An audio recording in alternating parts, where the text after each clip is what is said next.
नमस्कार, वंदे भारत। भारत तक देख रहे हैं आप। आपके साथ मैं हूं सांची त्यागी। दोस्तों, दुनिया के सबसे बड़े युद्ध में एक खिलाड़ी ऐसा है जिसकी भूमिका अब तक कई देशों ने अनदेखी की, लेकिन अब पूरी दुनिया उसकी ताकत और कूटनीति को मान रही है। सिर्फ युद्ध ही नहीं, विभिन्न क्षेत्रों में। आप सही समझ रहे हैं, वो देश हम हैं। संयुक्त राष्ट्र में भारत की अहमियत पर जोर डाला जाता है। फिलिस्तीन इजराइल के हमलों को रुकवाने के लिए भारत से उम्मीद जताता है। ट्रंप की पूरी सरकार कहती है कि रूस का ये युद्ध रुक जाएगा अगर भारत चाहे तो, और यूरोप भारत के साथ व्यापार बढ़ाकर दोस्ती गहरा करने में लगा है। ये बस ऐसे ही तो नहीं है, भारत मैटर कर रहा है, ये पता चल रहा है। और अब फिनलैंड के राष्ट्रपति ने भी ये साफ कह दिया है कि यूक्रेन युद्ध के समाधान के लिए भारत का होना जरूरी है, यानी भारत को इग्नोर नहीं कर सकते। तो क्या भारत बन सकता है इस वैश्विक संकट का गेम चेंजर? आज की वीडियो में जानेंगे भारत की बढ़ती भूमिका और कैसे ये भारत के लिए एक सुनहरा मौका है जो पूरी दुनिया की नजरों में इसे सुपर पावर बना सकता है, कम से कम इस लिहाज से तो कि इस युद्ध को रोका जा सके। रूस यूक्रेन युद्ध को रोक पाने में अमेरिका असमर्थ है। फिनलैंड के राष्ट्रपति अलेक्जेंडर स्टब कह रहे हैं कि भारत इसे रोक सकता है। हेलेंस्की सुरक्षा मंच 2025 में एक जरूरी बयान दिया गया। भारत का यूक्रेन युद्ध में स्पष्ट भू राजनीतिक हित है और इसे इस संघर्ष में शामिल करना जरूरी।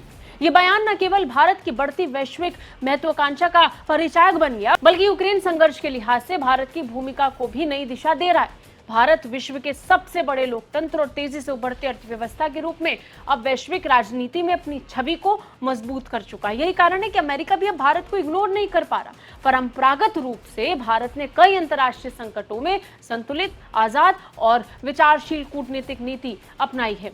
यूक्रेन युद्ध की शुरुआत से ही भारत ने इस संघर्ष को केवल सैन्य दृष्टिकोण से देखने की बजाय एक मानवीय और कूटनीतिक समाधान खोजने की बात की। भारत बार बार कहता रहा कि युद्ध समाधान नहीं है, युद्ध विराम और संवाद के माध्यम से समस्या का हल निकलना चाहिए। भारत ये कहता आया।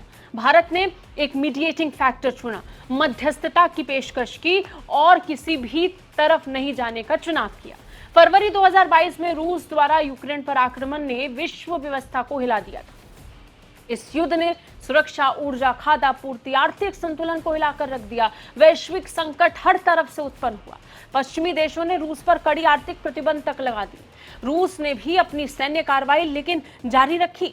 यूक्रेन के लिए हथियार सहायता देने वाले देशों और रूस के समर्थक देशों के बीच एक बड़ा टकराव था। लेकिन इस मुश्किल परिस्थिति में भारत ने किसी को नहीं चुनने का फैसला किया। भारत ने निरपेक्षता के साथ खड़े रहने की कोशिश की, साथ ही शांतिपूर्ण समाधान पर जोर दिया। अब हम इसी को अलेक्जेंडर स्टब के बयान से जोड़कर देख सकते हैं। उन्होंने इस तथ्य को रखा, भू राजनीतिक भूमिका में भारत की जो बढ़ती ताकत है वो दिख रही। ज्यादा जनसंख्या वाले देश, आर्थिक, सैन्य और कूटनीतिक क्षेत्र में तेजी से भारत ने प्रगति की।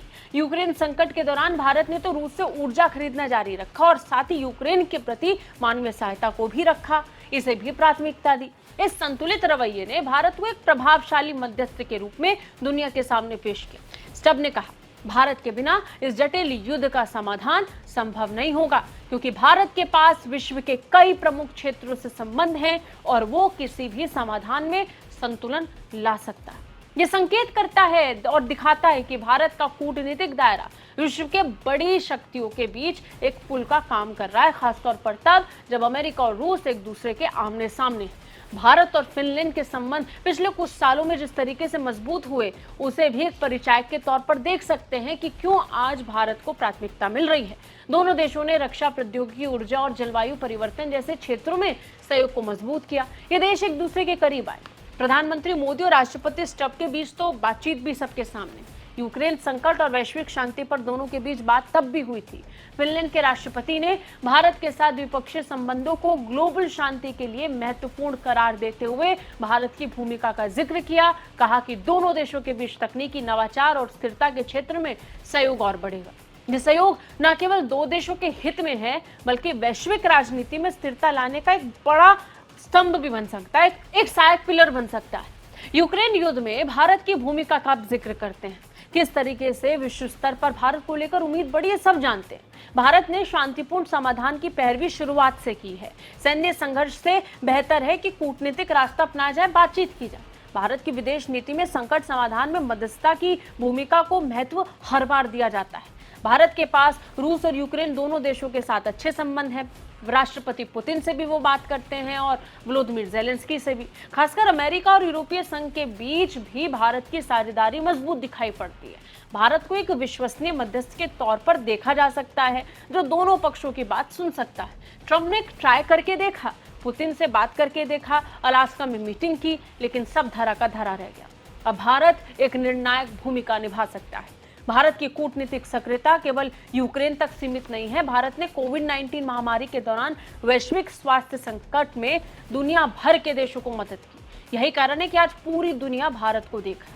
इसके अलावा भारत तो इंडो पैसिफिक रणनीति और क्वाड समूह के सदस्य के रूप में एक सदस्य के तौर पर अपनी भागीदारी को और मजबूत कर चुका है।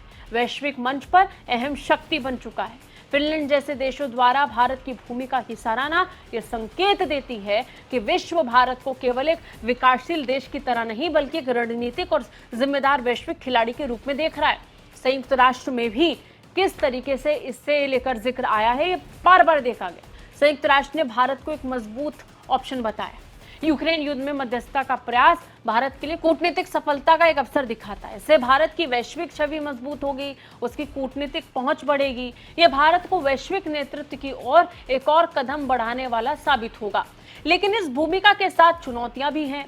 युद्ध के दो पक्षों के बीच संतुलन बनाए रखने की बात है, वो भी तब जब रूस को भारत का सबसे पक्का दोस्त कहा जाता है तो भारत को लेकर अमेरिका एक संशय की तरह देखता है। लेकिन इससे नजरअंदाज करते हुए दुनिया के कई देश इस बात को मान चुके हैं कि आज की तारीख में अगर रूस यूक्रेन युद्ध को खत्म करना है तो भारत को इग्नोर नहीं कर सकते, भारत को साथ लेना पड़ेगा। फिनलैंड के राष्ट्रपति अलेक्जेंडर स्टब के बयान से यह स्पष्ट होता है कि भारत की वैश्विक भूमिका अब महज आर्थिक विकास तक सीमित नहीं है, बल्कि वो सुरक्षा, स्थिरता और विश्व शांति में भी एक केंद्रीय भूमिका निभा रहा है। यूक्रेन युद्ध जैसे वैश्विक संकट में भारत का सक्रिय भागीदार और मध्यस्थता की संभावनाएं विश्व समुदाय के लिए एक उम्मीद की किरण है, वो भी तब जब ट्रंप खुद फेल हो चुके हैं। भारत को भी चाहिए कि वो अपनी इस बढ़ती जिम्मेदारी को समझे, वैश्विक मंच पर अपनी कूटनीतिक ताकत का उपयोग करे, और भारत वो कर रहा है।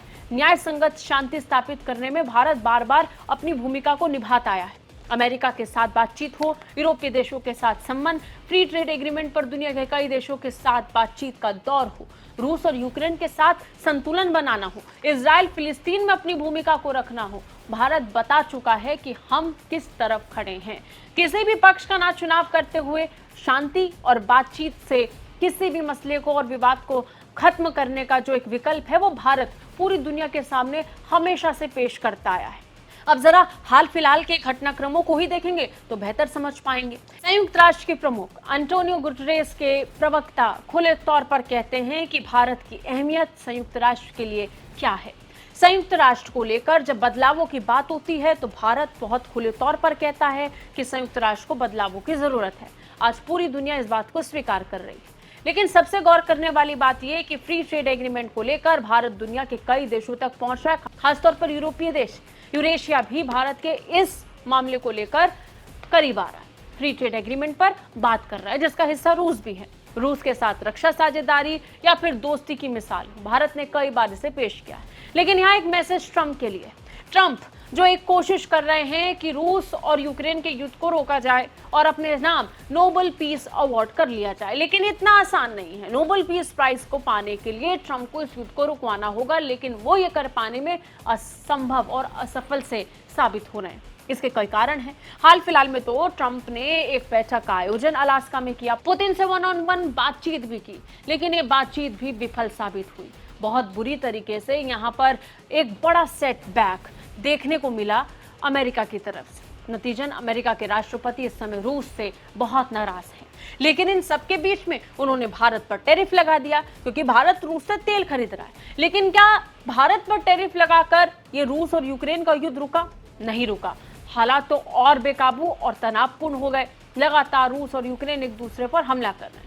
ऐसे में जरूरत यह है कि भारत को भी एक महत्वपूर्ण पिलर मानकर अमेरिका को यह समझना चाहिए कि रूस का सबसे करीबी दोस्त होने के नाते इस समय जरूरी है कि मध्यस्थता की भूमिका भारत को निभानी चाहिए। आपको क्या लगता है? कमेंट करके हमें जरूर बताइए। जय हिंद।